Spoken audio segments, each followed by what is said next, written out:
Hey guys, welcome into another episode of 410 Sports Talk. I'm James Haskell, along with my co-host Glenn Martin and our friend of the show, Tony Thornton. Tony, how are you doing this evening? Hey guys, how you doing? Glad to be a part of it, man. Likewise, Always awesome. Yeah, we're doing well. Glad to hear you're doing well, and we're really excited. As we've mentioned, I think 3 weeks ago or so, Glenn and I were going to be doing these, live shows every Tuesday night, and we're glad that you're a part of it, and we really appreciate your time this evening. And we're here for Ravens Flock, of course. We're going to get into a lot of news, NFL offseason. We'll keep you on your toes. But while you're hopping in and we're getting warmed up here and people are continuing to hop in, make sure to take a second, hit the subscribe button before we get into all the news here. Make sure to be live in the chat if you want to address something that you're talking about. And we'll go from there. Glenn, I'm going to dish it over to you to kick this bad boy off. Okay. All right. Well, the one thing I kept noticing when I was looking through the social media and stuff is an interesting question. When talking about trading Orlando Brown Jr., the question was proposed, should the Ravens avoid trading him to any of the top AFC teams like the Chiefs or any of the top competing teams around the AFC? And it got me thinking. And so I wanted to get your guys' take. I guess, Tony, we'll start with you. What are your thoughts on if the Ravens traded him to look, the Chiefs look like they needed some tackle help, certainly after the injuries in the Super Bowl. What would your thoughts be on trading him to a team like the Chiefs or the Bills, for instance? Well, I think in the AFC, that would be a little bit more of a difficult situation. I would rather see him in the NFC. If this trade goes down, I have some really strong opinions about if this trade should even happen or not. But if this trade does happen, it should be away from the AFC. We certainly don't want to put ourselves in position, especially with Orlando Brown, knowing some of the run schemes that we've been doing over the course of the last couple of years. It will just be easier for him to get away from the AFC and kind of stick with that and see what happens. I have a different opinion, and we'll get to it, I'm sure, about even trading OBJ. I have a different opinion, so we'll wait and see in terms of getting into it. But if a trade was to happen, it needs to be away from obviously the AFC North, but also the AFC in general. What do you think, Jimbo? Yeah, to me, this is an obvious one. Yeah, you can't do anything crazy. You can't go give another team ammunition. I don't care what how much they sweeten the pot, because you don't care how much. So no matter what the cherry on top is. Yeah, of course. I mean, naturally, there's there's a price, but within reason, anything that I can consider conceivable. So I guess what I'm saying is that, for example, if a contender in the AFC says, look, we'll give you 1 and a 2, and a team in the NFC says, we'll give you a 1 and a 3, I don't know if it's worth going up around and have to turn around and play him in a potential playoff matchup. Yeah, I guess that would kind of answer the question of what the Ravens truly think of him, because I remember when the Eagles traded Donovan to the Redskins, if I'm remembering correctly. And I was like, man, they traded him within their own division. That must they think he stinks. Like, or they have no faith in the Redskins. I mean, if you're trading him in the division, you must have no fear that he's going to beat up on you. I mean, that's a ballsy move. So go ahead, Tony. Yeah. No, I was going to say you're right. And again, I feel that Orlando Brown Jr. is not, in my opinion, a true left tackle. He played left tackle for 10 games. And quite frankly, in another scheme and another type of offense and a passing scheme, I think he will struggle. If you remember his combine, he was extremely slow-footed. There were some things that they didn't like per se. Very good size. He's 6'8", 350, no question about that. Could he play left tackle? He showed that he could play in our scheme, and that was good for the 11 games that he played this past season. However, he was a fill-in role. And I think, based on his combine, based on where I think if he fits in with a different scheme, I think he would have a challenging time in a pass type of situation or scheme with another team. Now, again, I'm not saying that he can't play left tackle, but can he play it effectively for a 16-game season? That, to me, is a question that I think a lot of teams will have. So I think I think we are looking to trade him very quickly. And I think someone needs to sit down. I'm sure it's happened already, and say, look, I know your desire based on what your father's dreams are and wishes were. We know that his dad was a longstanding Raven, very good player here. We know that. But, you have to look at what can you really, truly do. You fit in this scheme, Orlando Brown. You fit in this scheme as a right tackle. If it's a money issue, you can make money playing right tackle here for the Ravens in the future. If it's a situation where you want to fulfill your father's dream, that's fine too. I get that. but he needs to stay put. And Right. I'll give you some reasons why, going forward. But again, if there was a trade type of situation, to your point, Glenn, I definitely or Jimmy rather, I feel like if the price is right, yeah, you trade him. But I think Eric DeCosta's not picking up that phone unless it's a first round pick, minimally. Mm-hmm. Well, as Jay Will put in the chat, I like this one right away, right to it. He says, so you guys wouldn't send him to the Bengals for the 5th overall pick? Now, Well, come on, Jay. Of I course. think he puts the LOL in, Yeah. so I think he was kind of kidding because I doubt that they'll call with the 5th overall pick. But absolutely, they would they would personally hand deliver him, I think, for the 5th overall pick. But and we would fleece the hell out of the Bengals Absolutely. with that one. Yes. but I don't see that happening. Now, my whole thing is, and I kind of want to change gears because I think we're going to go back to OBJ, but JJ Watt's name's coming up a lot. I just saw that Mary Kay Cabot from the Cleveland Plain Dealer reporting that the Browns are very interested, and JJ is interested as well, likes what they're building there in Cleveland. So I guess I'll start with you, Jimbo. What are you thinking? Are you getting a little nervous that JJ could be going to Cleveland and we have to face him twice a year? Well, you know where I'm at when it comes to my nervous level, my nervous scale against the Browns. I'm very confident going into every matchup against the Browns. As long as they got number 6 under center, I'm feeling all right. The Baker hater strikes again, right? That's right. But this much I will say, I think I underestimated what people are willing to pay him. I felt like he was going to be a little more, not that everyone wasn't going to reach out, but I thought he was going to be a little more of a value sign for a team and ideal for the Ravens, where I'm looking at some projections, he's going to make anywhere from 12 to 17 million. And that seems like a lot to me for a guy in his scenario, where I thought it was going to be maybe 8 to 11, something like that. Maybe even, that was the hope. Yeah. Right. So I think if it gets that high, there's no, I don't see Eric DeCosta reaching out and paying that sticker price. But going to the Browns, I'll say 2 things. I think where he's at in his career, if JJ Watt is 31 or 32, he's right in there. 32. Yep. Mm-hmm. So if Baker is for sure going to be their quarterback for 2 years, they haven't made any indicators that they're going to stick with him long term, at least not publicly, right? I'm sure they've had conversations internally where the Ravens have publicly said Lamar is going to get a contract extension. I haven't heard those things from the Browns camp, but he's got his 5th year option.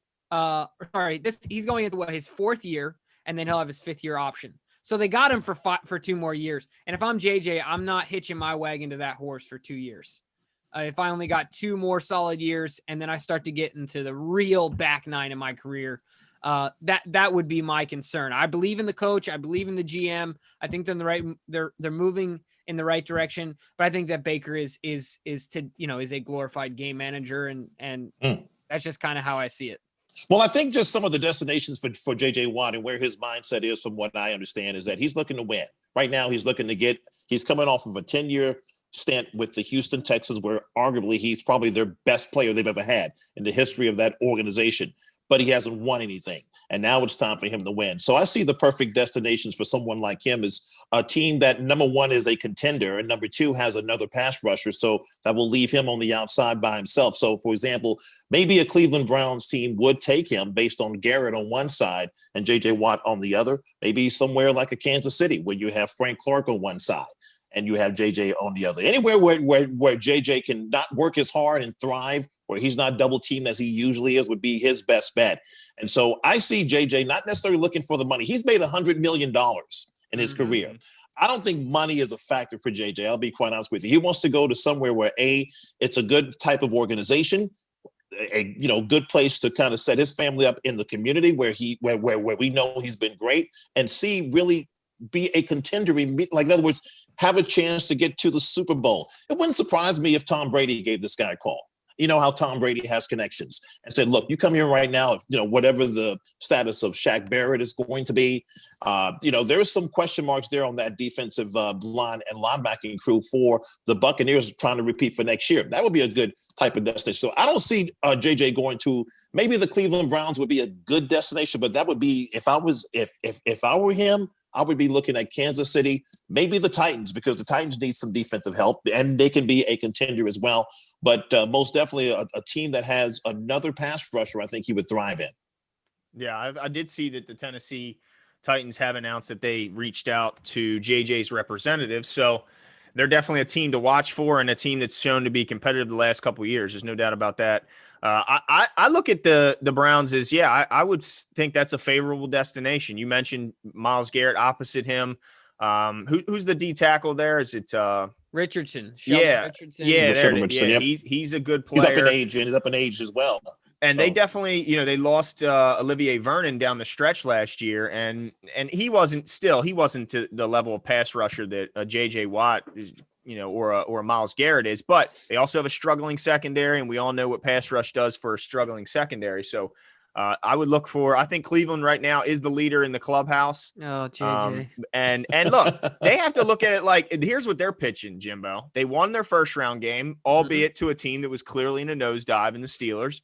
And they took it to the Chiefs for a little while. When Henny was coming in the game, there was a little bit of optimism that Cleveland might be able to sneak them. Now, Henny made just enough plays to eliminate them, but I would think that they would be an attractive destination, and like the Ravens, give him an opportunity to play his brothers twice a year, which there's only a couple teams that can do that. And I'm pretty sure he's not going to Cincinnati, so we don't have to worry about that. Let me rebut your argument here, Glenn. And I'll do it with just one play.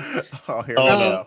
Just one play. Do you remember the play when Sorensen? I absolutely believe it was a helmet to helmet in the playoff game where was it Higgins that stretched out into the end zone? The wide receiver from the Browns. He stretched out to try and get into the end zone. Sorensen smashes him on the goal line. It ends up being a touchback. So it goes from being a touchdown or a field goal to a touchback. You remember that play? Right. So look at that. I mean, so therein lies the reason you don't go. Oh my goodness. To the look. It's just. But it's also the reason you do go. They were this close, right? Yeah, but they're all. Why don't you go? Why does Phillip Rivers never has one? Why? Because he gets this close and then they lose. I mean, look, I think there is something to a winning culture, and Cleveland has yet to establish that. But you admitted it. They got their coach and they got their GM, it looks like, for the future. And look, that GM is as old as me, and he only lives right up the road. He's as old as me. It's not like he's going anywhere anytime soon. This is a young man, so it looks like they're going to be good for a while at those positions. So, I mean, you got to buy into that. I mean, it's not like Freddie Kitchens is there. Then I'd be hesitant. But you're talking about coach of the year. I'd be a little bit more, interested in going there. But we have to wait and see, I guess, about JJ. But one other thing I wanted to bring to you guys' attention.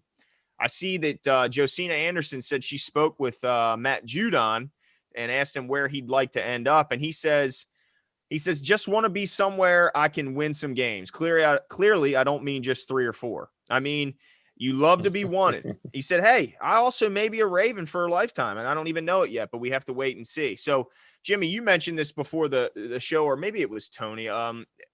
We have 4 edge guys right now as free agents with Ngakoue, Matt Judon, Bowser, and McPhee. So give me your ranking on likelihood of coming back from 1 to 4. So 4 being the least likely and 1 being the most likely. Tony, you want to kick it off? Yeah, we'll kick it off with Tony. Yeah, I think that. I think the most likely to come back would be Yannick and Bowser. Those are the 2 that I'm sort of looking at. I think Bowser really made a name for himself this last year. His last year of his rookie deal, he by far was the most improved player on the defense, or one of the most improved players on the defensive side of the ball in terms of going after the passer and also in coverage. I thought he did really well this year. So I would like to keep Tyus long term, and maybe we can work out something where he's not going to get a significant amount of money, but we can work out something long term with him. Yannick, I think people were kind of disappointed with him coming here. He had 5 sacks with the Jags coming in, and everybody thought he was going to explode. I think it was just a different type of defense that he was trying to get used to. He was getting kind of caught up in certain things. I like him, though, as a long-term fix for this team. Judon, to me, has just been that guy that's been so close. He's been so close to the everybody talks about the quarterback hurries, that's a great stat, and that certainly does disrupt the offensive schemes. However, we need sacks. We need to get the quarterbacks on the ground. And Judon, quite frankly, hasn't been consistent with that, although, yes, he has a share of sacks. But is he worth $20 million a year? That's going to be the question that Eric DeCosta is going to have to sit down with. Yannick's going to command some money as well. But those are the 2. If I have to rank them, I would say Bowser, Yannick. McPhee is just, I think he's passed. I think we can do without at this point. He's going to move on. Maybe he may stay here for maybe a small deal. But I think I would rather keep Yannick or Yannick, I guess that's how you pronounce his name, Ngakoue versus Judon. That would be my choice. And plus, we got a draft pick for Yannick as well. We had to give up a draft pick to get him. So I think it's just money-wise, it's best to keep him. And Bowser. So I like Bowser, but I'll tell you my number one, typical Ravens, they're going to keep Burnell McPhee on a small deal. Burnell's coming back for sure. I mean, they're going to keep him, but they're going to keep him. I mean, yeah, and I agree that I would like to keep him, but I think to your point, he's a lifer, you know what I mean? Yeah. But he's a guy that can come cheap. He's not going to be 20 million or 18 million, you know what I mean? So I think because of that, he's probably the most likely to make a return. Not that the other guys won't, but as far as likelihood, I think that he's my number one. And then I also like you talking about Bowser. I think that Eric DaCosta, and we've beat this drum a lot, Glenn and I, is that Eric DaCosta is all about value in his signings. Not about just the dollar number, but getting a return on that contract that he extends to a player. So I think that there can be a lot of value in Bowser. I think he showed some signs last year. He developed as an overall defender. He made some splash plays, showed his athleticism, and I think he's finding a fit within Wink's defense. So those two are my two likely. And then I think that Judon is my third, and Yannick is actually my last, only because I think that the Ravens like the all-around ability that Judon has, in that Eric DaCosta talked about how quarterbacks are refusing to get tackled. This is the fastest average release that quarterbacks had in I don't know if it's history league, but a really long time. But so those other things that Judon does well, you talked about the hurries and the hits and things like that. I think that they increase in value, where at the same time, I understand the point that, you know, Yannick gets the sexy numbers, right? Like he'll put up 5 sacks and when he was with the Vikings and however many weeks that was, it wasn't even halfway through the season, I don't think. Yeah, Vikings. He had 5 sacks with the Vikings. Yeah. But I think that will make him the highest paid of the 4, therefore the least likely, in my opinion, to stay with the Ravens. So that's where I'd fall. What about you, Glenn? Yeah, I mean, I tend to agree with you because I just think Judon and Ngakoue are going to end up being too pricey for Baltimore. And I will say that this is the one year that they might be able to get them on the cheap because of the odd salary cap. But typically, I mean, they're $15 million each market value per season. I can't see the Ravens spending that on either one of them. I think Purnell is the most likely because he was a dog in the playoff game. I mean, he was a big part of shutting down Derrick Henry in that first playoff win, just completely dominating that side of the line of scrimmage. So I think he'll come back, and not only does he, contribute on the field, but he teaches these young guys what it is to play like a Raven. He's, a member of the old guard that still played with Ray and those, played with Suggs and played with all those guys. And I love that. I love him in the room, in the meeting room, on the practice field, teaching these guys what it is to be a Raven. And then Bowser, I think I wouldn't mind him coming back, but he just doesn't do much as a pass rusher. He'll get a couple sacks, but that's mainly because we send more than they can block, and Wink just draws up a nice blitz. It's not necessarily because he beat the guy in front of him. So that's what scares me most, because I tend to agree with you, Jimmy, and that's what worries me, because who the heck is going to rush the passer if Judon and Ngakoue are gone? I have no confidence in Jalen Ferguson is beating the guy in front of him.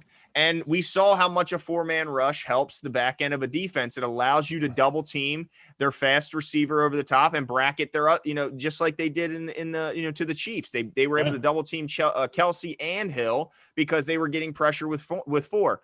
We have not seen the Ravens be able to do that. So man, that really worries me. I'm hopeful that we can get a stud pass rusher in the draft, but unfortunately, I think it's going to have to take up a bunch of capital. It's probably going to have to be our first round pick, which means, people want an offensive weapon. I mean, I guess you can find those weapons later in the draft. I think, to me, you got to go pass rush, because I agree. I don't think those 2 big name pass rushers are coming back. Yeah, and there's one thing I'll say here. Just a commenter asked the question, isn't Clowney a free agent again? I don't want anything to do with that guy after this year. I mean, we wanted him last year. We were pulling for him to come to Baltimore Harbor after last year, when he got hurt again. Right. He's got, he is the Blake Griffin of the NFL. That's a good analogy. You know what I mean? Because he's got all the talent. Blake Griffin, when he's in there, he's a difference maker. Yeah, yeah, exactly. You know, I think Blake Griffin was the way that he plays basketball was almost before his time in that he was a big guy that could run and move and all these things. He's developed his outside. Clowney is so athletically elite, but he's just, the availability is just not there. It's just, it's tough. And I think it's hard for him to continue to protect himself by putting on weight because he doesn't want to lose his quickness. He doesn't want to lose his pliability and all those things. So it's a fine balance for him to draw as well. So that's definitely a tricky one. But Glenn, there's something here that I wanted to talk about, and it's a name I'm pretty sure the comment sections are gonna light up for sure. So 5 teams, including the Ravens, have reached out to the Eagles about Zach Ertz. I'm gonna leave it there. I'm gonna say go. Whoever would like to start. Go ahead, Tony. Well, you know, Zach Ertz, I think he's under contract until 2023. He's had a couple of he's got that size and that strength that you want in a tight end. I believe he's, I want to say he's 6'5". I mean, he is a huge target, no doubt about that. He's had some rumblings with the Eagles. We know that the last couple of summers, he's had some contract disputes and some things that he wishes that could happen. I think Philly is a hot mess anyway right now. They're trying to blow things up, as we know. You know, we do need that third tight end. We saw how we missed Hayden Hurst this year. We saw that was a difference maker in the blocking schemes, and we saw that in terms of that was a difference maker, not even having another receiver to throw to. So we need that third tight end. Now, whether we get that via someone like a Ertz, again, we're going to have to give up some. I think Philly's not going to let him go unless we give up a lot. So it really just depends. Would I take him? Absolutely.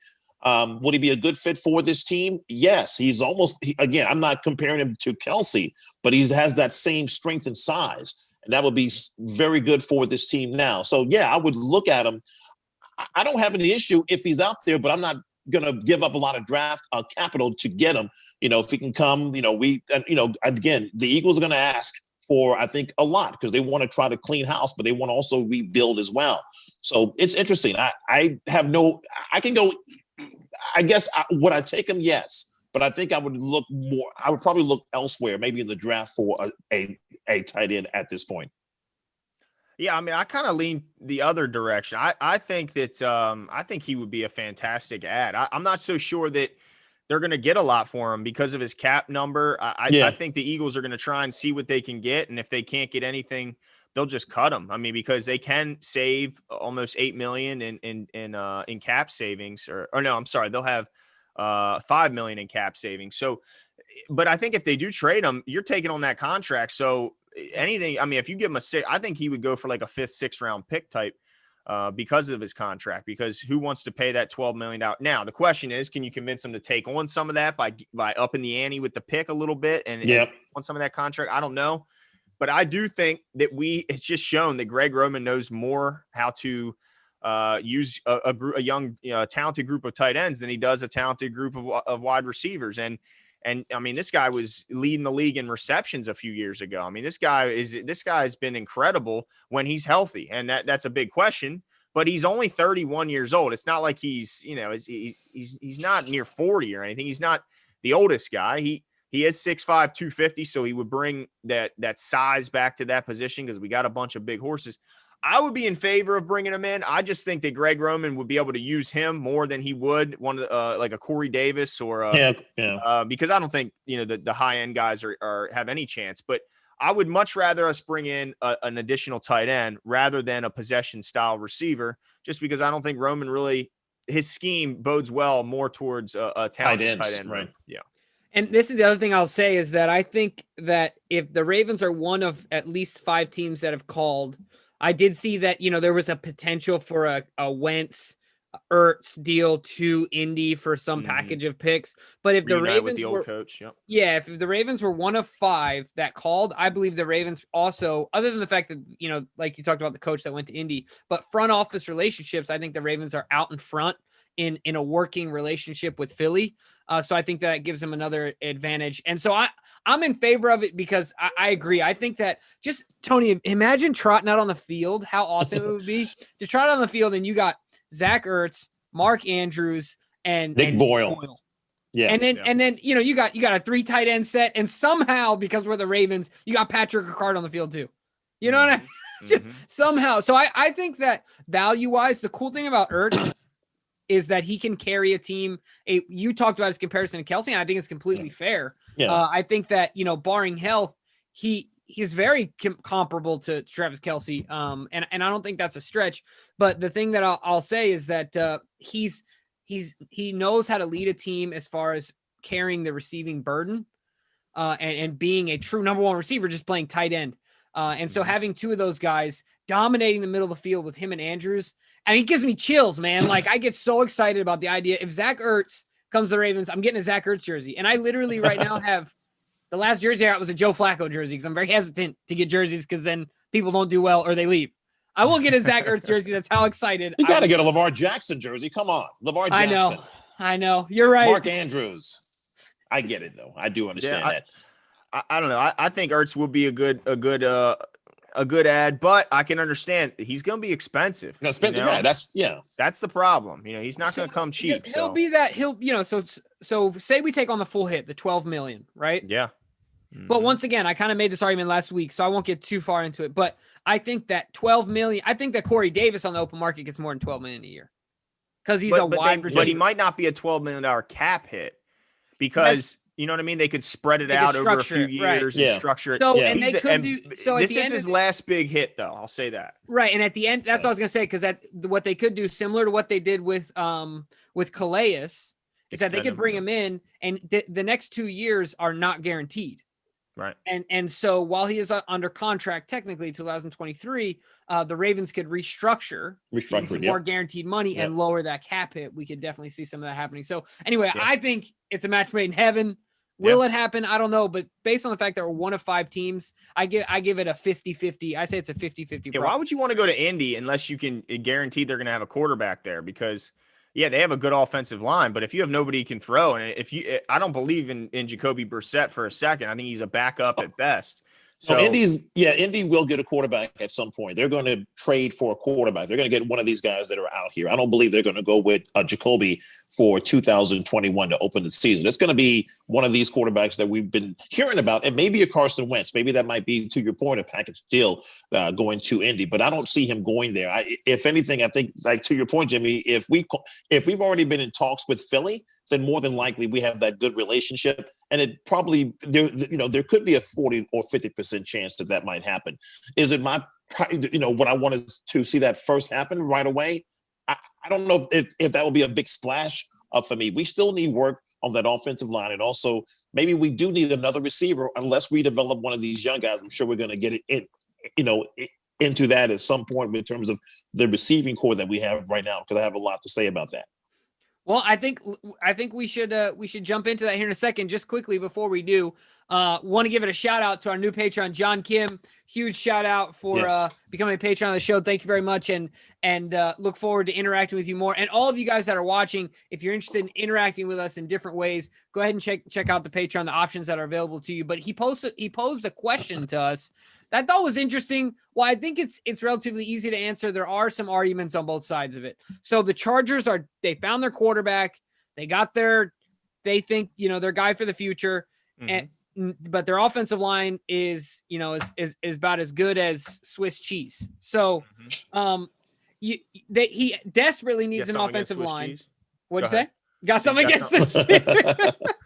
That's right. So he posed the idea of a trade of OBJ, as in Orlando Brown Jr., big OBJ, and Derwin James. I always get the name. Yeah, it's Derwin James. Derwin James. Yep. He's got 2 first names, as you know what I mean. So anyway, Derwin James, the safety, who, if I'm not mistaken, was an All-Pro his rookie year, but has been riddled with some injuries in a swap type deal. Now I don't know his contract status offhand, but one thing I can say is I think that they love that guy, and I think they want to see it through post injury. And I don't know how the salary cap numbers would line up, so I don't think the likelihood of that trade is super high, but that's just kind of where I stand on that. I think that working with the Chargers could be possible, but for that guy, I don't know. I think Ingram is still under contract over there, and I could see something involving him before I could see it with a young guy that was an All-Pro early on in his career. So I'd like to hear your guys' thoughts on that as well. Yeah, I mean, it wouldn't be a bad trade per se if the Chargers are willing to do something like that. I mean, I know that Eric DeCosta likes to get safety help. We're always looking for depth in that defensive backfield, and Derwin James would certainly be an added addition to what we have now. I just feel that OBJ, if the Chargers take a look back and peel it back, may not be that left tackle of the future to protect that commodity that they have in Justin. I mean, Justin, he is going to be a superstar in this league. And I think they would rather look for a true left tackle, or maybe someone in the draft that they can get in there. Now, would it be again, I'm not saying the trade couldn't happen, but I think it would be a steal for us to get someone like a Derwin James in our fold. But again, based on the injuries, based on the cap, type of situation, would that be feasible? But again, would I do the trade? Yeah. But is it a feasible trade? I don't know. I don't think so.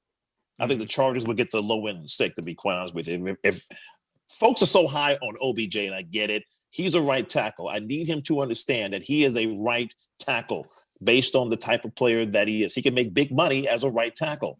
So again, that's really interesting, don't you think, Glenn? That Tony's Lance making this stand. Lance Johnson makes $18 million a year for the Eagles. Yeah, the average right tackle money right now is about 14.5. Now, I know 20 million is more than 14.5 million. Don't get me wrong. And I know people are going to say, well, it's money. I get that. But you can make a living playing right tackle in this league.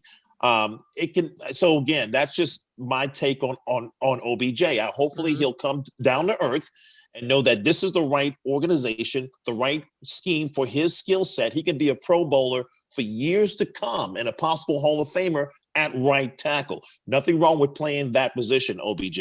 So yeah, again, I think it's interesting. I think that's really interesting because I don't think Glenn and I have truly entertained whether or not he could sustain a role as a starting left tackle on a team that would, want to be a contender. So that's definitely an interesting thought. I think that Tony is drawing a line in the sand and saying, look, he maybe is an average at best left tackle, it sounds like. But like you said, I think he was favored a lot by our scheme.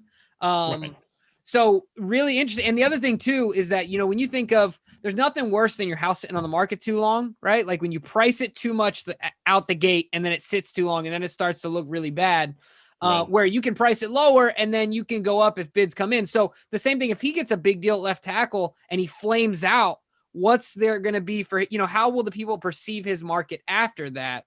So Glenn, what do you think about Tony's thoughts? It's really interesting because really, I don't think there's a ton of people that are out there saying he's a right tackle, not a left tackle. What do you think? To me, he's a right tackle on this team, and there's not too many others. I think he's a left tackle on probably 27 of the 32 teams out there. There's probably Bakhtiari here in Baltimore, obviously with Ronnie Stanley, but I mean, I think much more of him. As somebody pointed out, I was trying to find the stat I had, but I think the chat stat that I see from Delusional Ravens fans, funny his name doesn't sound too reputable, but Delusional Ravens fan. I believe he allowed 0 sacks as a left tackle, or I mean, that's what he's saying. And I remember the number that it was incredible how he played at left tackle from a pass block. Now, I think that Lamar Jackson certainly influences how well your offensive line plays. Just look at Ronnie Stanley before with Joe Flacco and after with Lamar Jackson. He went from a maybe 10th to 12th best left tackle to the number 1 all-pro left tackle in the league because guys can have to rush you different than they do with a statue back there. So I understand that he influences him, but at the same time, you can't teach that size and that length. I think he's the second longest arm length in the entire league at tackle. So just, and Jimmy, you mentioned earlier how quarterbacks are getting the ball out faster now than they ever have in history. I don't think that trend's going to start going the other way. I think if anything, it'll keep getting faster. So with that size and length, just as long as it takes you to wrap around the big fella and beat him, the ball's typically gone anyway. So, and you can't bull rush him because he's just too big and strong. So even if you can beat him on speed, chances are the ball is out anyway. And, and if he does get to you, it's probably, due to some really good coverage on the back end. Yeah, and my whole point was, and again, I'm not knocking him as a left tackle. I think he can play that, pretty adequately. I'm not saying he's horrible at left tackle, but I think to your point, Glenn, he works for this particular scheme. Mm-hmm. He's got the size and strength to do so. Why not play your last year of your contract this year? Play it out. Get that chip. Get that championship. Show that you can play right tackle at an all-pro level again. The Ravens are going to let him go out to the market in March of next year and say, listen, you go out there and see what you can get. You've played this right tackle position extremely at a high type of level. This team has won some games. We've done well this year. Hopefully the Ravens can get a chip. If that happens, he's going to be sought after and he's going to get the money maybe he's looking for, or maybe follow his father's dream. I don't know which one it is because, again, he can still make a good living playing right tackle. So, again, I just think he should stay put for one more year, ride this out while we have the window of this cap and where we are now, and then go into the market next year. The Ravens would be more than happy to say, listen, in March, you go out there, see what you can get, left tackle, right tackle. We're not going to do anything. And then you come back to us with whatever you have, and let's see what we can do. Or maybe he won't. But again, I just don't see him walking this year. One of the things I think is interesting, you can only go by what he says, and you don't really want to question a man's motives, especially regarding his past father, his passed away father, who is highly regarded here and loved here in Baltimore. But I do think the timing is interesting in that, was it the stretch that he played left tackle that caused him to come out and say, I'm a left tackle, or was it the fact that they sat down and had contract negotiation talks and he said, wait a second, I'm a left tackle? Well, that's a good point. Right, Jimmy, it's a good point because if Ronnie Stanley didn't get hurt, I don't think he would be having this type of conversation. He would be playing at an all-pro level at right tackle. So now that he had a chance to kind of taste that, I think to your point, he had a conversation, not only, again, with his family, maybe with his agent, and said, dude, you've been playing this at a high level. The guy that you said he had 0 sacks, which I think I heard that he didn't allow a lot of sacks, if any, for the year at left tackle. So that's fantastic. But I think he's hearing his own press clippings and hearing his family and his agent. Again, I'm not knocking his family and what's important to him. I'm not trying to take money out of his pocket. I just think he's better served as a right tackle for this team.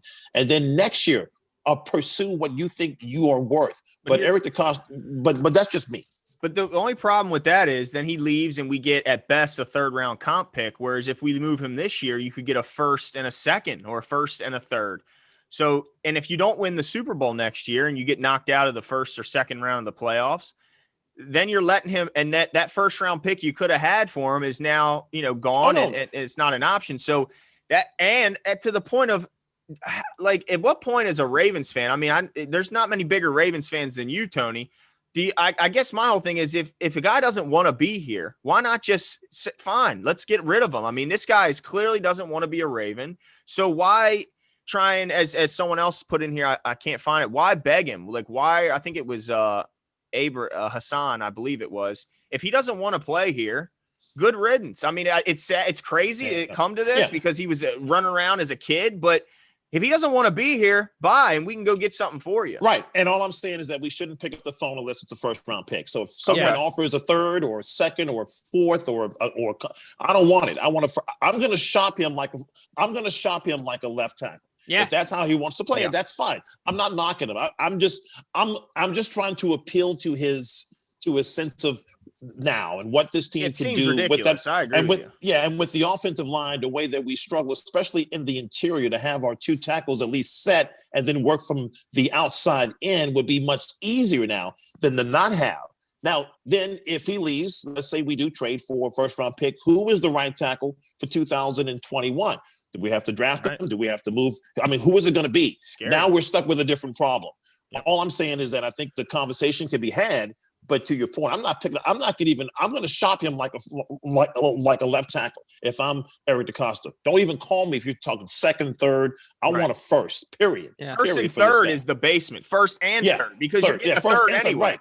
Right. You're right. 1st and 3rd is my absolute low. Right. Yeah, exactly. Eric's taking a screening call. You're not even getting on the phone with Eric. You're going to like his secretary unless you have a 1st and 3rd. What are you offering? Exactly. You're not getting through. But I agree, Tony. I mean, I think Jimmy can attest to this. When this news first broke, I said, play hardball. Because we're this close, we need to have a stud right tackle, right?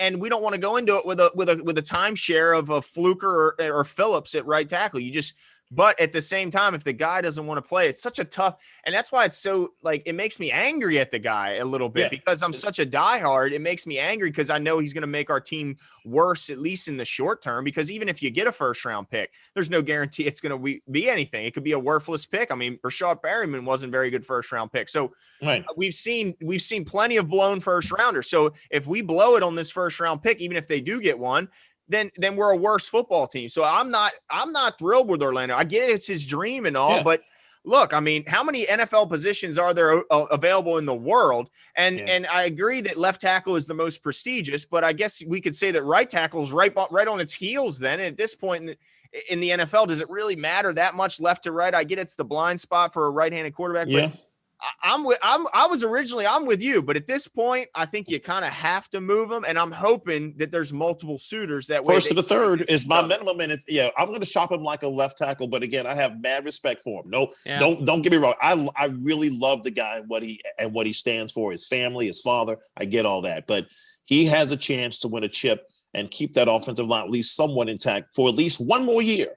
And again, not being selfish about it, but just being it's a real deal. And I think he can make his money next year if that's what he wants. The money is what he wants. Yeah, he keeps saying it's not the money, it's just the prestige. But if that was the case, why not go to Miami and play right tackle for a left-handed quarterback? It's the same thing. It's his blind spot for Tua. So who knows? Because in that room in Miami, the most prestigious should be right tackle if we're talking blind spot because he's a lefty. So I mean.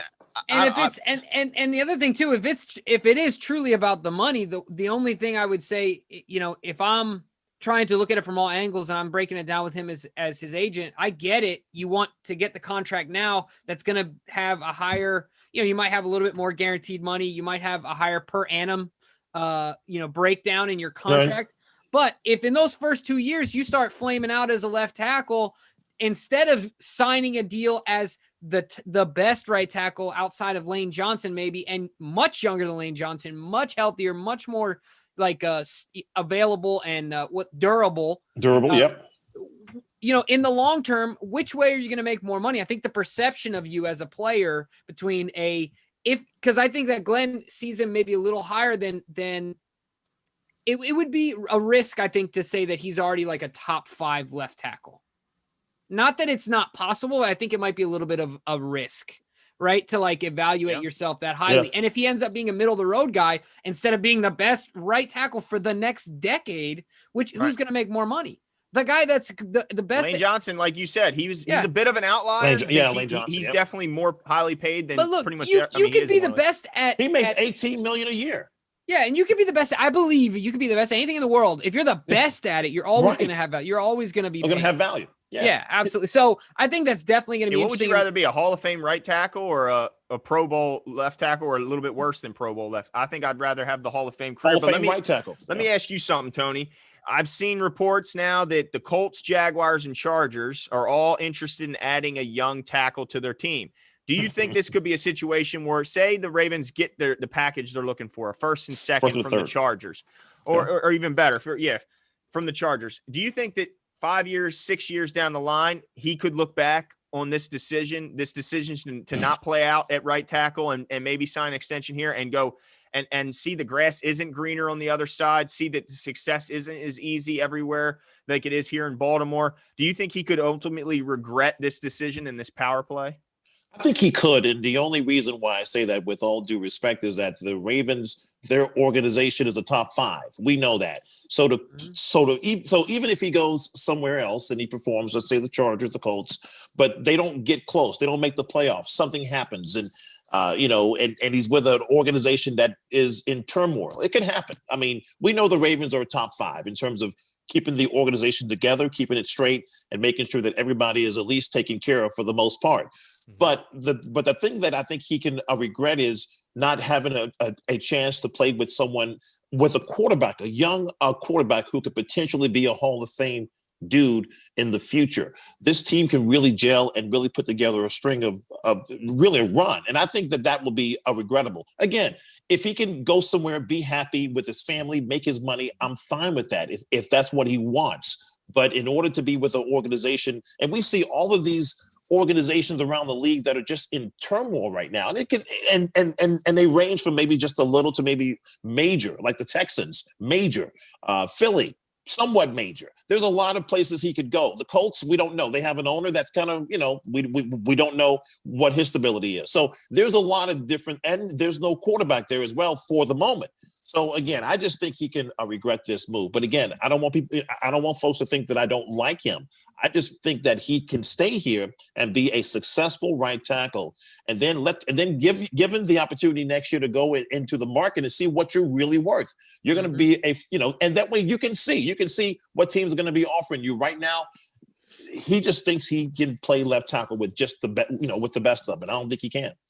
Man, and I'll tell you what, Glenn, now that you're talking, and Antonio as well, you guys are talking about the quality of the organization that sometimes can be taken for, they can be taken for granted from a young guy who hasn't been in another organization. Glenn and I always bash all the time on the Bengals because their practice field is like the inmates in the longest yard, right? Like they still don't have indoor facilities, and this is an NFL program, right? Yeah. So things like that are taken advantage of, or are taken for granted, when you're talking to the Ravens, who are a first-class organization. But I tell you what, everyone, and we see it in our chat all the time, people are talking about this trade. You brought up this name, but with the Jaguars, whether it's their I think they have, what is it, the 23rd and the 45th or something like that. Yeah, something like that, yeah. Or even throwing in like a DJ Chark and a first or something like that. All those sound great. But if I'm Orlando, there's one thing that I'll say about Urban Meyer and college coaches in general. They are used to being the divas in the locker room. They are the show. And the thing that I think Urban's going to have to adjust to is that John Harbaugh, I think, is one of the best in the league at this. You're dealing with grown men. You are not a dictator anymore. This is why I think Jim Harbaugh's message wore out in the NFL a little bit. Not that it didn't have a lot to do with the GM and ownership and things like that in the 49ers, but Jim has a dictator type style where John is, to me, a better leader of men. And not to say that Urban can't do it, but this is his first time doing it, you know what I mean, as the guy in the NFL, and he's been a great coach, but this is a different ball game. And if he flames out, you're down there, Jackson. I mean, if you start all over again, not to knock Meyer, because he's a great college coach. He has a good history, but he's already made one bad decision already. Right. He's been there for 2 weeks and made one bad decision already. Didn't he go back on that? Well, he did. The guy resigned. He resigned. Yeah. But he stood by his side a week ago and saying, this guy, I've known him for 20 years. This guy was there was a lot of things that this guy did. So again, I'm not knocking Meyer, but to go to an organization like that with a coach who is making those type of decisions already, again, Meyer is going to be good, but who knows? But again, that's the thing. That's the thing. Who knows? And then what happens if you're in a 5-year deal and Meyer's out of the door in 2 years? And then you're stuck with playing for the Jags. So I think it's a great point to bring up that both of you did. And my illustration of that was just to emphasize the fact that he shouldn't take for granted the fact that the Ravens are one of the classiest, if not the classiest organization in the NFL. And like you said, Glenn, winning doesn't come easy everywhere. All he's done here is win. Yeah. And it doesn't come easy. Yeah. Now, and I want to ask you guys about another contract extension, but I just want to quickly, Julio Jones is that the chances of that are slim and none. He's under contract till 2023 and has at least $19 million cap hit in every year until then, including a $23 million cap hit in this upcoming season. So, I mean, he would have to play for peanuts to come here, and I don't think that's happening. So, but yeah, I agree. He would look great in purple. But this is the other stat I heard that I found interesting. We heard Eric DeCosta talk about they're looking to sign Lamar Jackson long-term this offseason and believe he's done enough to earn that. And so I heard this stat and I wanted to propose a question to you guys. It says no team in the last 2 decades has won a Super Bowl with a quarterback whose salary is 13% or more of the team's salary cap. So I think we all expect Lamar Jackson's upcoming contract to exceed that. I would anticipate it being about 19 to 20, 21% of the total cap when he does sign it. So hearing that stat that in 20 years, no team has won with that kind of a contract, Jimbo, does that make you nervous about signing Lamar long-term? To answer your question, I'll say a couple of things. One, with Lamar, Eric DeCosta is all about value. I think that Lamar Jackson is so unique in that, and people might think I'm crazy, but I think that Lamar Jackson's deal will be one of the best signings in the NFL at the quarterback position, because as a singular talent, if you remove him from everything that is around him, I believe he gives you the most at the position where he's at right now as a player. And what I mean by that is you could give him the worst offensive line, the worst receiving group, the worst tight ends in the NFL, and do all the same with Mahomes, with Watson, with Brady, Russell Wilson. And I think that Lamar comes out on the top in those scenarios. Not saying that he would win a Super Bowl, but what I mean is that he would give you the best chance in those scenarios. So I think that it is a concern, but I think that stat inevitably will fall based on the fact that the power dynamics in the NFL are changing.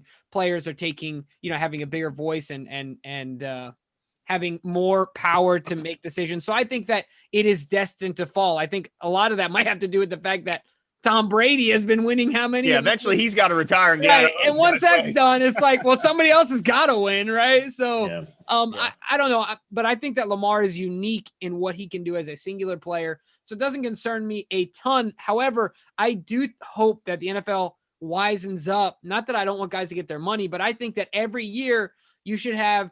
People have talked about separate salary caps for the quarterback. I think that there should just be within your salary cap. Okay, this is the max percentage you can dedicate to your quarterback position every year. And so if the cap goes up, his pay goes up because that percentage is going to go up. If the cap goes down, do you see what I'm saying? Like, so his contract is broken down on a percentage, not on a exact dollar. Try and convince the Players Association to agree to that, though. Yeah, no, you're absolutely right. But however, I mean, how many guys? Yeah. So as long as the cap keeps going up, though, they're going to make more money every year. So there are advantages to it as well. But as far as disparity goes, I think it'd be great. But yeah. So to answer your question, though, Glenn, I'm not super concerned about it. However, it's not a great stat. It's a little alarming, right? It really isn't a great stat, and it all depends on how the contract is structured. Certainly you look at Patrick Mahomes' deal, it seems like it's a humongous number, but it's structured just right for that organization for the long term. And I think Patrick Mahomes' number is about $45 million a year once it kicks in after his contract, his rookie deal is over, which, again, I think that kicks in, I believe, next year or the year after. And then, of course, Deshaun Watson is about $39 million right now. I think Russell Wilson's at 35. I think, look, Lamar Jackson to your point, Jimmy, he's a unique in itself. He is a franchise guy, and you've got to pay your franchise quarterback. If you could pay Goff and Wentz, you could damn sure pay Lamar. No doubt about that. So I think it's just a matter of taking advantage of the window. And that's what I always talk about as a window. We had a window, or we still have the window open, but it's starting to close a bit. But we have to start paying some of these guys. And that cap number is going to get lower and lower.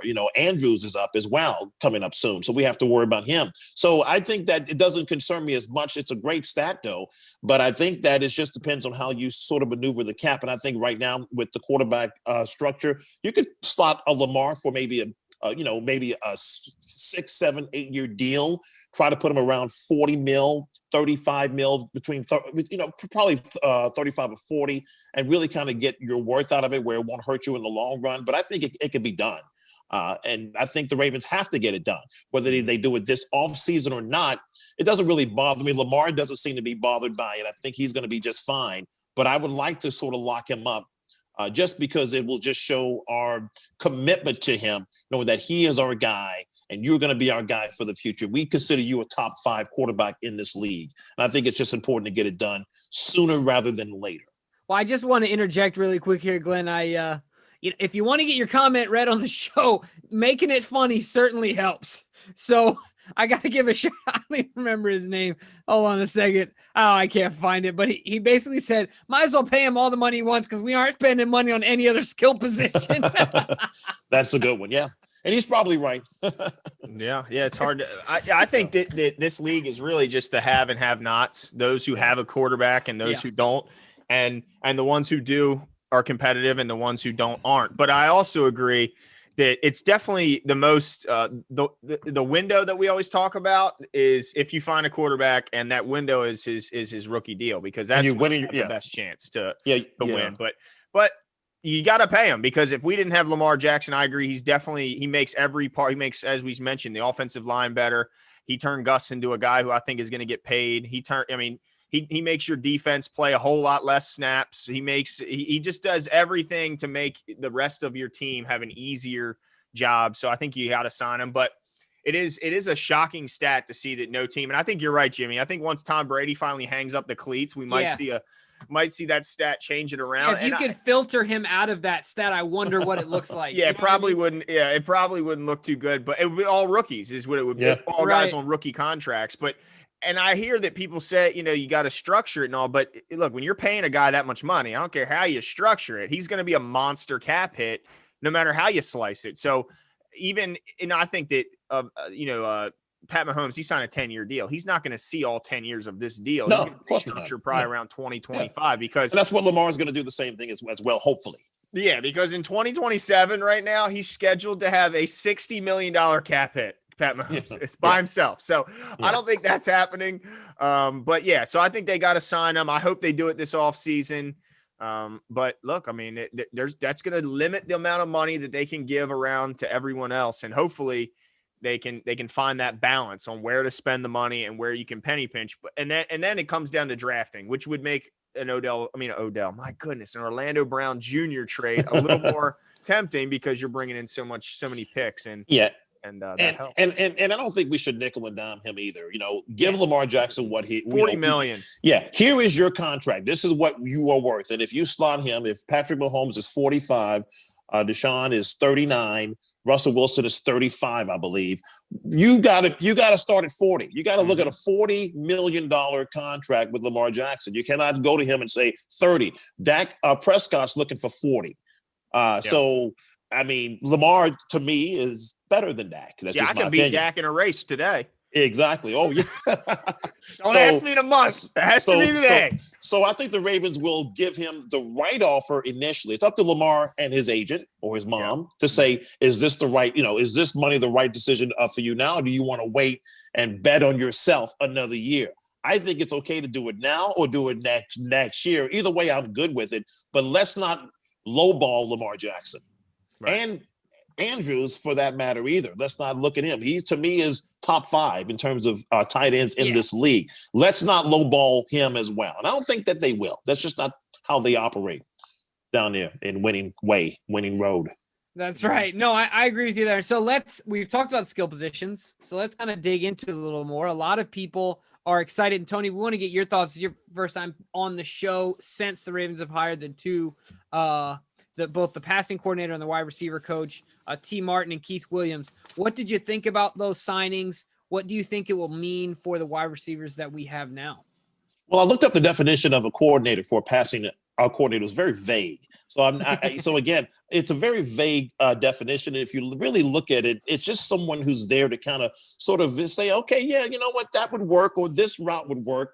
But I think what Williams brings is a little bit of cachet because he worked with some really solid receivers over the, he was the personal, I think, receivers coach for Tyreek Hill, Devontae Adams, I believe, and I want to say it was Sammy Watkins as well. So he's worked with some really good receivers. So he brings the cachet, and he can sort of help with at least showing these receivers how to run more crisp routes, or maybe in this particular situation, if Lamar goes this way, maybe you should do this differently.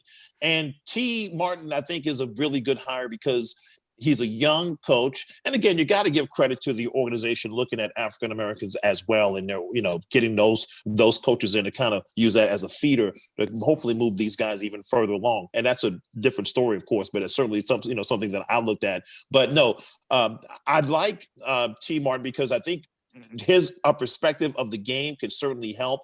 And I think anything to help Roman kind of get out of his not, I don't want to say his shell, but at least looking at things differently. Greg Roman is about run, and then pass every now and then. Maybe say, look, maybe we can show run, but maybe now do things a little bit differently with the help of these guys. So I think it's a great hire. I think both guys are going to do well, and we'll see what happens. Now they just need the players. Mm-hmm. Yeah, and I want to break in here because Renee Rodriguez posed a off-topic question, so we'll get back to that one. But I wanted to get to her question. she says, I know this is off topic, but who is the best fullback in Ravens history? Because we've had a lot of great fullbacks. And I agree. I mean, I'll give you a couple names. Kyle Juszczyk was pretty good here. I know he only spent his rookie deal here, and he moved on to greener pastures, I guess, in 49er land with that contract. Vontae Leach, who also just a short time here, but ended up retiring here. I see Sam Gash, Dwayne Hunter pointed out in the comments section. LaRon McClain from Go-Man, and I think he ended up turning into be a pretty darn good running back. Yeah, LaRon McClain was a running back. Remember that? Yeah, but Dallas I think he game? started as a fullback, but then they turned him into a big slobber knocker. And of course, Project Pat Ricard. You know, I love Pat Ricard. I love the versatility he brings. I love the athleticism at 310 pounds. You know, so what do you guys think? Who's the best of the bunch? We just named a bunch. So who do you like? You can start on this one, Tony. I got my favorite for sure, but I'll let you start. Well, I was thinking LaRon McClain too, because I remember he was a fullback initially, but he became a running back and really did an outstanding job. Vontae Leach, to me, was just a mauler. I mean, he was just a beast for this team. And I was trying to think back of some of his most famous plays, but I like Vontae Leach probably number one. And I got to really give it to Project Pat. I mean, Pat, Ricard has become that versatile guy. So Leach probably number one, McClain is probably number three, but Project Pat number two. So, I would say Leach is my all-time favorite. So I think I think that as far as favorites, certainly I loved watching LaRon McClain run the ball. He was just so big and nimble. Yeah. And back then to have a guy, Project Pat makes it look easy, right? But back then to have a guy with that size and that footwork was just awesome to watch. Yeah. So, but I think that if I had to say right now, I think I would go Vontae Leach is probably the best in Ravens history. Only slightly, nipping on his heels, you got Project Pat. And I think that if he continues to just stack the years, I think that he'll easily be the Ravens' best fullback by the time he's done. I mean, I don't think it'll be a question because I think he can block like Leach. He can get to the second level. He's extremely athletic. He can catch it better. And I think he's much more versatile. And then in an emergency situation, he'll just pull a swim move, go over on the D tackle, pull a swim move, sack the quarterback, strip the ball. Make some plays. Yeah. That was a great question. That was a great question. Good. It kind of brought me back. Yeah, absolutely. Made me think for a second. And LaRon McClain, if you remember that Dallas game, remember they had it, in the old Texas stadium where you had the back-to-back runs with McGahee and McClain. Mm-hmm. That was just that was and Dallas thought that was a setup game. That was just a great memory that I can think of. But no, I agree with you as well. Vontae and who you got? Yeah, I mean, I think Juszczyk was the best receiver. I mean, he had the best hands on our team when he was here, but right before he left, which is just insane because he's a fullback. But he didn't drop anything. I liked Vontae Leach. I think if you put Pat Ricard in, the 90s, he would be an absolute wrecking ball up the middle at 310 pounds of pure muscle and the athleticism he brings. He can block at any level. He could line up as a tight end on the end of the line of scrimmage and go one-on-one against a DN and hold his own. I mean, I'm a big Pat Ricard guy. I know I don't really want to see us hand him the ball, but if he wants to catch a ball in the flat, I'm fine with it. And I love him bursting up into that hole and clearing out the lane for the running back. So I'm a big Pat Ricard guy. And as you said, Jimmy, if worse come to worse, he could also fill in at D tackle and certainly hold his own there as well. So I love his versatility. But what was that? What was it? The question you had proposed before we got on the air? Because I know we were talking about the what Tony's thoughts were of of Keith Williams and T. Martin. Oh, right, yeah. And his take on them. Yeah. So I don't know if you had any other feelings about that. Well, I find it interesting that certain fans are doubting this, or I don't even know if doubting's the right word, but they're showing zero optimism in bringing in these guys. And I get that Roman is still at the end of the day the play caller and the offensive coordinator. But the fact that they brought in the two most respected wide receiver developers in all of college football, according to some, that's got to encourage you guys, because when this team makes its mind up to fix a problem like they did last year when fixing that run defense, they tend to do it. I mean, when they say they're done getting, something, having something done to them, they're done. So I truly believe they're done with this not being able to develop talent at receiver, because I find it hard to believe that all the guys we've drafted have been bad talent. I think, honestly, some of them have been, but honestly, some have been good enough talent and just weren't developed properly here in Baltimore. Mm-hmm. So I think that you should be extremely encouraged, because, look, these are not just positional coaches that are going to help with wide receiver. And so these are future offensive coordinators, possibly here in Baltimore. When Greg Roman's gone, who do you think they're looking to? They want the next Sean McVay. They want this next young guy who's an innovator on the offense. Well, why not go to the college ranks and pluck the best of the best from there? Because they're going to know all the guys. They have a relationship with all these recruits that are coming out. They have probably a better understanding on who's good and who's not than some of the scouts here in Baltimore, just because they've seen them up close and personal. They recruited them out of high school. I just don't know how anyone can come away with this with anything but optimism and encouragement, because look, the Ravens are doing everything they can to address the problem. They can't go get Hopkins from the Cardinals. They can't go snatching guys just from anywhere. But what they did is they got the two best options at college, and I'm encouraged by it.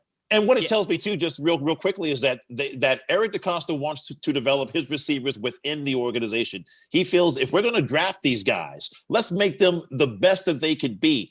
And we need to work with Duvernay. We need to work with Prochet. We need to work with Boykin. Let's make these guys the best that they could possibly be. So you got to get excited about it. And to your point, Glenn, is that every time there's a problem with EDC, he says that look, we have a problem with the secondary. We're getting the depth. We fixed that. We have a problem with the run defense. We fixed that.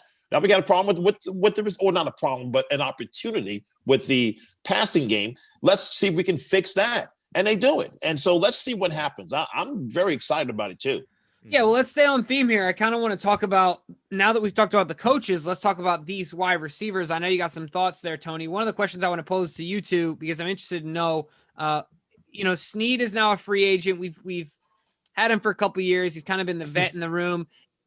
It doesn't look like we're unlikely to re-sign Dez Bryant. Are the reports as well. So, three-part question. This is the cardinal sin in journalism here. This is like a ridiculously loaded question. 3 parts to this one. One, are you ready to move on from Snead and give more shine to Duvernay and Prochet? And if so, how do you see them being implemented in the offense? And then 2, are you sad that Dez isn't going to be a Raven next year? So I want to know from you guys. Tony, what do you think? Well, not sad that Dez will not be a Raven next year. I mean, his productivity, it's great that he was emotional coming here. But, he's an old vet, and I think, he can only give what he can give. And I think it's time to move on from the old vet. So, yes, it's sad because I think Dez was really excited about being with this organization, but it just didn't pan out. And that's okay. I mean, I think he'll be picked up by someone else as a vet to come in and try to work it out. But will he be the Dez Bryant before? Of course not. And the second part to your question is you're saying about Willie Snead. Willie Snead was probably one of our better receivers down the stretch last year. And he's certainly going to be a guy that, could we keep him? Certainly, he's a possession guy. We really like his style, but isn't Duvernay similar kind of dude where, you get him the ball in space and he makes plays? Prochet, the same thing. He can make plays. It's time to start developing some of these younger guys to get them on board and up to speed. So, yes, I think Willie Snead would be, if he comes back, that will be great. He'll come back cheap because he wants to be a part of this organization, hopefully, and that's fine too. But it's time to start looking at we drafted Duvernay for a reason. This guy was a beast at Texas. If you look at his film and his highlights, he has done nothing but make plays for this team. Every time he touches the ball, he makes a huge play. We've got to continue to develop him. Now, hopefully that will happen for 2021. Yeah. Yeah. I'm glad we got into this because I want to just, try and figure out exactly what fans and you guys really want out of this offseason. Because last year when the Ravens broke camp, they left with 6 receivers. That was Snead, Boykin, Duvernay, Brown, Moore, and Prochet. So I think we all expect Brown, Boykin, Prochet, and Duvernay back. It sounds unlikely that Snead, Chris Moore. I don't know. I'm done with Chris Moore. I'm done with Chris Moore as well. Move on. Done with Willie Snead. Dez Bryant, I'm kind of on the fence about because I just didn't feel like he got the opportunity here. I was disappointed with the lack of.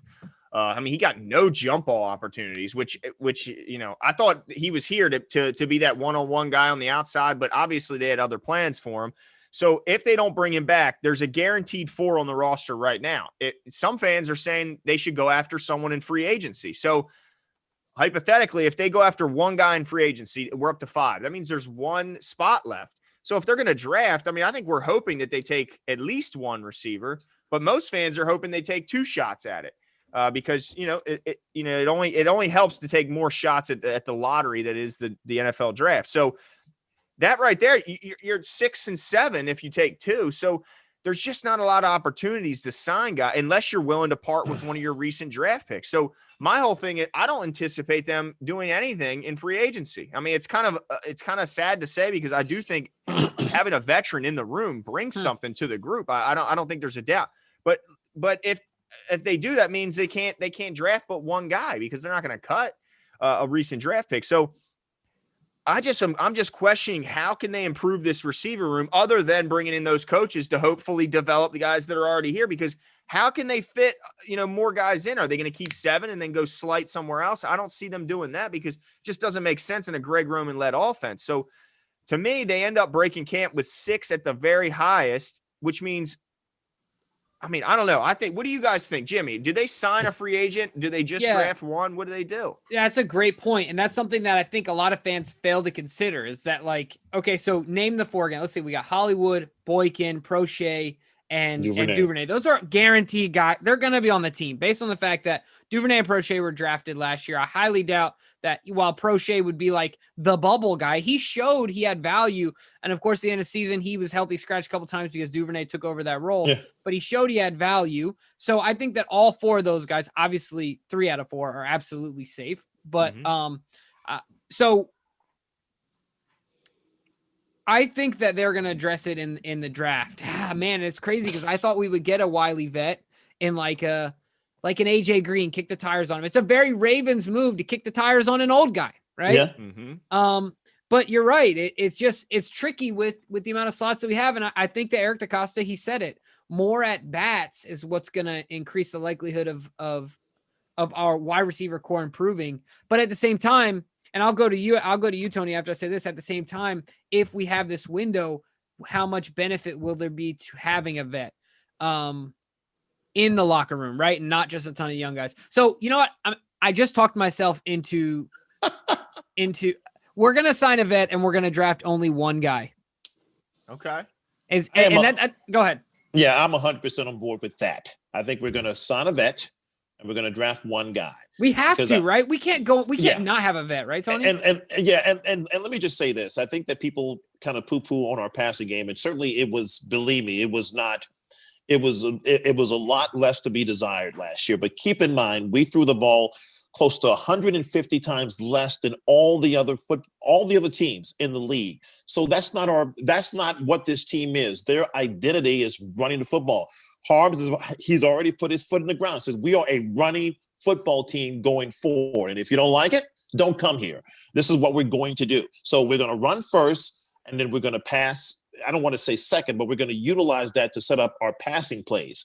But what the Ravens need to do more is get efficient with that, be better at it. So when it is 3rd and 7, and they're crowding the box thinking that Lamar's going to make some crazy play, we've got to make the safety pay when he comes up to the line of scrimmage, and we've got to make him pay every single time because they're looking for that. So that's what I think this new coaching group is going to do, is try to get these receivers to run better routes. If you remember, I'll give you one example in the Buffalo game, the playoff game. Not Buffalo, but the Titans game, when Lamar threw the pick. I believe it was in the first quarter. That wasn't on Lamar Jackson. That was on Miles Boykin running a very bad route. He didn't lean into that route and go to the sideline. If he had just made one cut, that ball would have been a completed pass. Instead, he just kept following the corner all the way out with him, and the quarterback just says, "Oh, you're going to follow me out here? I'm going to jump the route." That was a misplay by Boykin. He's done that a couple of times. Again, I'm not knocking the young man. I think he can be better than what he is, but he's there to block and do some other things. But Boykin has not run his routes correctly. That's why these guys are here to coach up. So I think, to your point, I'm with a veteran to come in, maybe somebody like a Galladay, or maybe somebody like Marvin Jones, somebody that can come in and at least show these guys, okay, this is how you should be doing these things. And then you draft a guy. But I don't want to be like a Buck and say, I like our guys. I like our guys, but I like our guys to be better. That's an old Oriole adage. I like our guys to be better. And I think that's what needs to happen. But we're going to run the football in 2021, no doubt about that. And that's why I think it's critical that we at least, look at our guys that we currently have in the fold and get them to play better. Can it happen? Yeah, it can. Mm-hmm. Interesting. Yeah, I think I tend to agree. I think it ends up being – I think they're ultimately have to bring in a vet. My only thing is, what do you guys think about this? If they bring a vet in, a lower level vet, one of those second or third tier vet receivers that are free agent right now, and then they bring in, instead of just drafting one guy, maybe they get a handful of picks for Orlando. My goodness, I just keep wanting to call him Odell, for Orlando Brown, and they get two guys in here, and they let Miles Boykin prove it in training camp, and if he can't get it done, maybe it's time to move on. We've talked on here about him moving to tight end and using this offseason to put on some weight. Everyone points to his blocking. Well, if you want to be a great blocker, why don't you switch to tight end? Because they like to block tight ends. Because if you're a receiver, we need you to go catch the ball. And you haven't shown that you can do that. You play smaller than your size. So I don't even know if he put on the weight, if he would be a good fit at tight end, because to me, he doesn't play up to the size he is now. So why should I expect him to play up to a bigger size? I guess that would be crazy. So my thing is, let's bring in more options and let's let Miles Boykin go earn that job. And if he can't, then goodbye. I mean, we can keep these guys around and keep dragging them out and hope that they eventually develop. But he hasn't shown me enough those first 2 years. I haven't been impressed. So, why stick with him just because he's a recent draft pick? Why not cut your losses now? Look, it's not like his cap hit would be ridiculous. I looked it up. He would have a $400,000 dead cap money next year and just $200,000 the following year, which in NFL talks is pennies. So it's not like they have to keep him because he's contractually, they're contractually obligated. I just want to see I want to see a complete remake of this receiver room. And the only three I really want back are Prochet, Duvernay, and Marquise Brown. And it's a shame you got one guy that'll be a third-year player in Brown, and you got two second-year players, and those are the guys you want to be your core, which is fine. And I get that. I want one vet. I still want one vet. Yeah. Right, and that's fine. But listen, in my opinion, these guys just need to get better, run better routes, get better, get open, utilize your skill set. I don't think these are bad receivers that we have. They come highly talented. Duvernay, I'm telling you, it was a beast. So was Prochet, and these guys were good. And Duvernay, when he touches the football, he makes plays, regardless if it's a jet sweep, if it's a pass out to the flat, he makes plays. Why not let this guy shine? I think the offseason is going to help. I think we're going to get one finally, hopefully, and training camp and all that. That's going to help these guys. So I was of the mindset to tear this passing game up, after the season. I'm like, I'm so sick of it. We can't throw worth crap. But then I look at it and I look at the players, and if they're not running the right routes or not getting open, that's not a Lamar issue. That's not Lamar not getting the ball to. And Lamar needs to improve too, and he will. But it's more of a, let's just get better. Let's just make those routes a lot better and make them a lot tighter and get open for your quarterback.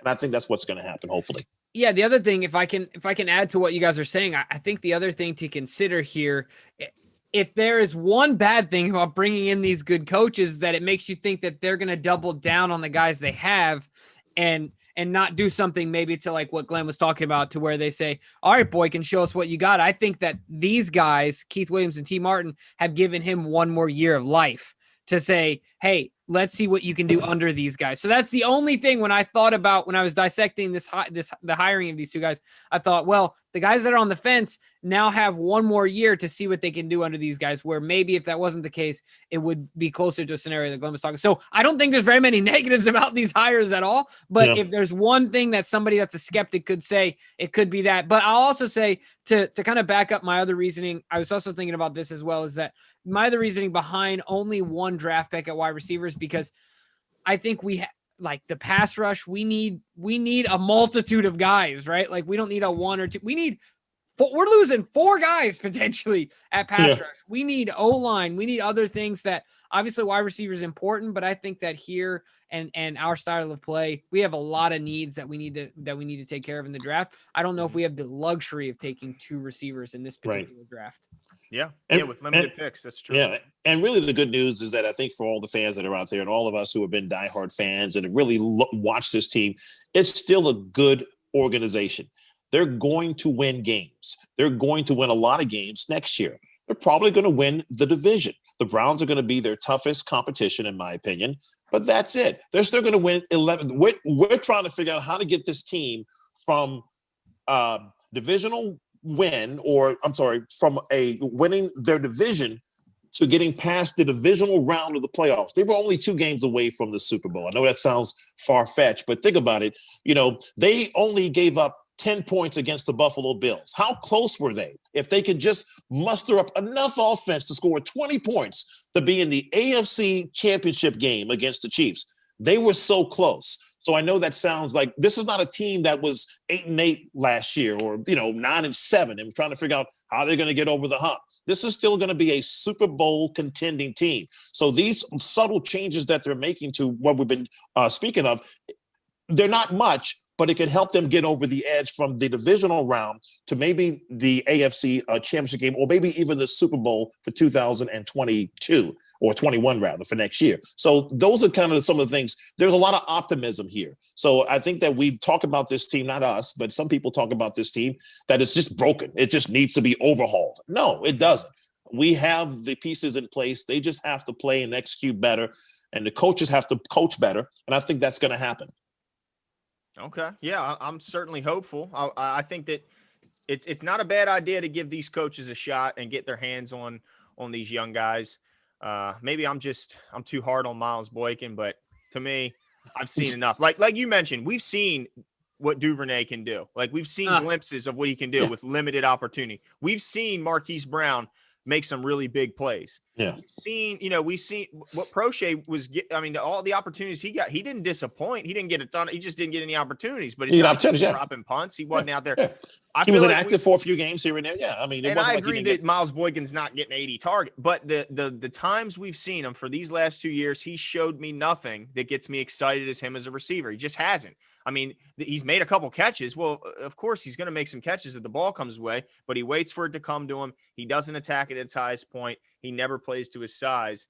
They're going to probably keep him because he's just in his second year and going into his third. So they're probably going to keep him. I'm just in the camp of, I don't see him ever developing into a better receiver than he already is. He was a slow learner at Notre Dame. He didn't really do anything until his final season. So I don't know. That's just me on him. But another guy, we were talking about pass rush and you talked about we're possibly losing 4 guys here, Jimmy. And there's one guy I wanted to bring up. I think I mentioned him a while ago, but he was I was a fan of him coming out of college 4 years ago. He's a free agent now. Hassan Reddick from the Cardinals. He had 12.5 sacks his past season. Best season he's had as a pro by far. He's fast off the edge. The guy can make plays. Let's see. I don't have his size in front of me. But he's a big boy. He's fast. He would be a much cheaper option than bringing back Yannick or bringing back Matt Judon. Jimmy, what are your thoughts on bringing in like Hassan Reddick to help on the edge? Yeah. So I just, for your edification more than anything, 6'1", 235. Okay. Just, to get his size. Yeah. Down. So he's a smaller guy. Usually we want a 6'6" end, Yeah, no, that's my concern is that I think that I could be totally wrong, but I think that him and Yannick are very similar in the type of players that they are. They are. But one's a lot cheaper. No, yeah, absolutely. So, but my concern is just that the fit in either willingness or ability to make an impact in stopping the run is my concern, because his snap count, Yannick's snap count got so low because I don't think they were able to trust him in his effort in the run game. So that's my only concern. But look, I ain't against it because it's like, well, who else you got? You know what I mean? So I'm definitely not against it, if the price is right. And I think that he is a guy that isn't being talked about enough. So there could be value in that contract, certainly. And in that, I'll let you guys answer that. I'll let you answer that as well, Tony. But one other thing to think about here, actually, go ahead and answer. And then I have a follow-up question. So what do you think about Reddick as well? Well, I like Reddick. I think he's similar to Yannick in that fashion, but I think that's just dependent on, to your point, Glenn, if we lose, or if we look to lose 3 of these 4 guys on the edge, I think 2 of the 4, I think will be okay.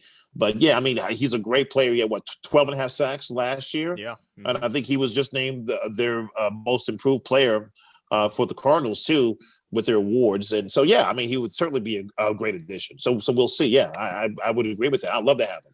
And as far as go ahead. Yeah, go ahead. No, I was gonna say if it comes to pass that we lose a lot of those rushers that we have now. And one of the things that I think is interesting, we kind of started off the show with this, and maybe we close it out with this. I'd like to know what you guys think. Is that I wonder how long JJ sits out there. I don't think it's ever to anyone's benefit to sit out there because, of course, money gets taken by other players, and then your options are less. But for example, you got some of these blue chip guys. Not that JJ's not a blue chip guy, but guys that are hitting their prime, right? So like a Shaq Barrett. And some of these other guys that are hitting their prime contract. And so I wonder what teams are trying to figure out, they're in the sweepstakes for him, but they're also intrigued with JJ and they're waiting on I'm interested to see how the timing will work out. So my question to you guys is that, do you think JJ is looking to get this done deal as soon as possible? Or do you think there are any unique circumstances around him sitting out there a little bit, kind of evaluating things? What's your guys' take on that? As far as when he's going to sign, I think he's one of those few guys that can that has the luxury that he can say before he even starts his visits or his trips, if he decides to be courted. I don't know if he can do it right now with the restrictions, but I think he's the type. He was released. No, I'm saying as far as him being able to travel with the corona, I don't know how those situations. But yeah, I think he's the type that would say, I want to hear every pitch and then make a decision. I don't think he's like one of these guys where if we let him leave the building, he's not going to sign, which is typically, what they say. Once you get him in the building, don't let him leave without a contract. But I think he's the type that would say up front, I'm not coming unless, I'm only going to come listen to your pitch. And then I'm going to make my decision after I've listened to all the pitches. But it has to eventually, it's going to have to come before the free agency, a couple of days in that free agency period. I think it's going to be done in that legal tampering set. What is that, a week before? It's like 3 days or something like that. Yeah. I anticipate all these big name guys to be negotiated and get that done in that legal chamber. I think that J.J. Watt can be signed within a week and a half. I mean, because he's a street guy, so he can sign anytime. He can sign anytime. So I think he's been courted by at least 15 teams already. He already has the information already at this juncture. I know he has to. He already has it. So he's just trying to figure out what's the best fit for not only me as a player for the next 3 years, because I'm not going to come for 1 year. I'm going to do 3 years. Number one. Number two, how is it for my family, with the community? Will I be able to set up shop here for 3 years and retire with your team? And then also have the chance to win a chip within the first 1 or 2 years of that contract. And I think that's what he's I think we're going to hear something from J.J. Watt within the next week and a half. All right. So I wanted to end the show on that, but I got to end the show on one comment here, guys. I got to go. Dwayne Hunter, I want you to explain a little bit more. He said, John Harbaugh, Harbaugh just keeps getting free rides, and it just disgusts me. Okay. I think you meant disgusts. Yes. Yeah. Disgusts me. Right. Yes, exactly. Yes. So I couldn't disagree with you more. I think that John Harbaugh is an absolute proven coach. I always bring up this stat, but this year passing the threshold as the most successful coach when it comes to winning road playoff games has to be one of the most heavily weighed statistics when it comes to preparing your team for the highest leverage moments in the NFL. Right. You're talking about an away playoff game, and he's the best at it. He's got the most wins, better than Belichick, better than Parcells, better Belichick, probably because he was always at home. But the point is that John Harbaugh, to me, is a Hall of Fame coach. I think it's a no-brainer. I think he's an absolute leader of men. He was the one that stood up on the table and said, I know we can do this with Lamar Jackson. I give him a lot of credit for that. I think he reinvents himself every year. I think guys love playing for him, that coaches love coaching for him, and I think he's the best coaching recruiter in the NFL. I go on and on about John Harbaugh. I love that he's our coach here in Baltimore. I don't want to see any tabloids about him being gone, because I think that John is incredible. So those are my thoughts on the comment. Like to know you guys' thoughts. No, I echo the same. Oh, go ahead. I'm sorry, Glenn. Go ahead, I was going to say, I echo the same. I mean, there's no doubt about that. I think if you want to point to a really a watershed moment in his career with the Ravens was back in 2018 when the team was 4-5 and they were going into a bye week with Joe Flacco really struggling. And then, Harbs, apparently there was a rumor that he was going to be they were going to part ways at the end of the season. But I have to believe that what John Harbaugh said at that point was that, no, that's probably not going to happen, number one. Number two, I'm going to, if that's the case, then what I'm going to do, or if that's what I've been hearing, I'm going to go with my man, Lamar Jackson, for the remainder of the season. I think that decision, to me, was the ballsy and gutsy decision to make in your tenure as a coach. And I think that set the stage for him to now say, I can conform to whatever I need to conform to. And to your point, Jimmy, is that when he told everybody in the press, last year or the year before last, 2019, before the season, that we're going to be a different type of offense that you've never seen. Everybody laughed at him. There's no way you can do what you do. Lamar Jackson is this. No, we're going to be different. And sure enough, he showed that. So that makes him, to me, a Hall of Fame coach. But I do, listen, people get upset when the team doesn't do what they want it to do. But if you look at his career and what he's done, it's remarkable. You can compare it to any coach in the league right now, including Andy Reid, Belichick, Tomlin. You put his name up there with those guys right now. So I couldn't agree with you more. Yeah, I think that people being hard on him it's just because you're so passionate about the Ravens. And I understand that because I get frustrated. I hate when we lose too. And when you watch the national games or you watch the playoff games of teams you don't care about, you don't analyze every mistake that they make. You don't pick apart every decision that's being made. Most of the time, most fans see the highlight reel of other plays. So they look great, in Arizona, because if that's all you see is the highlight plays, they look fantastic. So I think we just are most critical because we see every snap of the Ravens. We see every decision, good or bad. We're just so critical, but it's just, he's at very lowest. He's a top 5 coach. And I think I would say he's a top 3 coach, and I'll argue anyone. People say he doesn't make adjustments and stuff. It's just not true. I mean, I'm sorry. It's just not true. And everyone places the blame on the coaching staff when it's a team game. So, you're not going to always have every position playing spectacularly. And then you can't just blame the coaching staff if a guy drops a ball, if a first down isn't gotten. They just blame the coaching staff. And I'll remind people, and I agree that if you want to argue that Greg Roman should be gone, I'll listen to it. But we have to remember the Ravens were number 1 in point differential this year too, not just 2 years ago. They were the number 1 team in the league in point differential. So let's just not act like they're trash and that the fact that they're number 1 rushing team in the history of the league is just something. Oh yeah, but they can't throw. Well, I mean, what is it? It's like nothing's ever good. And you mentioned it, Tony. We don't throw the ball. So don't look at yards per game. Don't look at yards, period. Look at efficiency. 2 years ago, they had the number 1 passing attack as far as touchdowns. Number one in passing touchdowns, number 1 in passing touchdowns from the pocket. Under Greg Roman, number 1 scoring differential these last 2 years. So people act like they're just an utter embarrassment offensively. And it's just not true. I get that you're passionate and I am too. So we analyze every mistake is amplified because you care and it pisses you off. And I get it, but those mistakes are league wide. I mean, they're just league wide. People make mistakes. They mess up. You can't blame it all. He's the best motivator. He's built the best culture in the entire league. Ask a vet who's come here from other places. They'll tell you. I mean, look, there's a reason Justin Forsett just came out today or yesterday and said, I personally reached out to JJ Watt and made a case for the Ravens. Why does Justin Forsett care if the Ravens? Because he knows they're a great organization. Right. He'll be happy when he comes here. So that's a big part of John Harbaugh. I mean, so I like John Harbaugh. As you can see, I'm a big John Harbaugh guy. Glenn's fired up. I just think it's ridiculous. They think because for one, this is the one that really gets me fired up when they say he doesn't know anything about offense and defense. This guy came out of the womb. His dad was a head football coach. He's done nothing but football his whole career. He's been our head coach for 14, 15 years.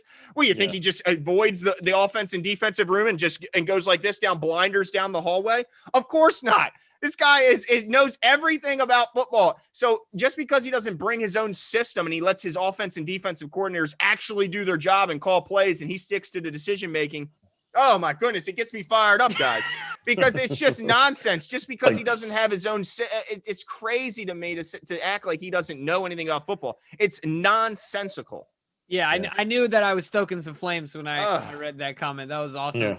But just want to shout out to give a shout out to all Ravens flock out there watching tonight. I think we broke another record for most views during the show. So shout out to all you guys out there. Appreciate it. Breaking records. They came to see Tony, Jimbo. That's right. No. I mean, that's what it's about. And Tony, we appreciate you coming on. Of course, Tony will be a frequent on the show, has been, and will continue to be. So thank you for coming on. We will talk to you guys soon. Make sure to leave all your comments below. Make sure to hit the subscribe button, turn on your notifications.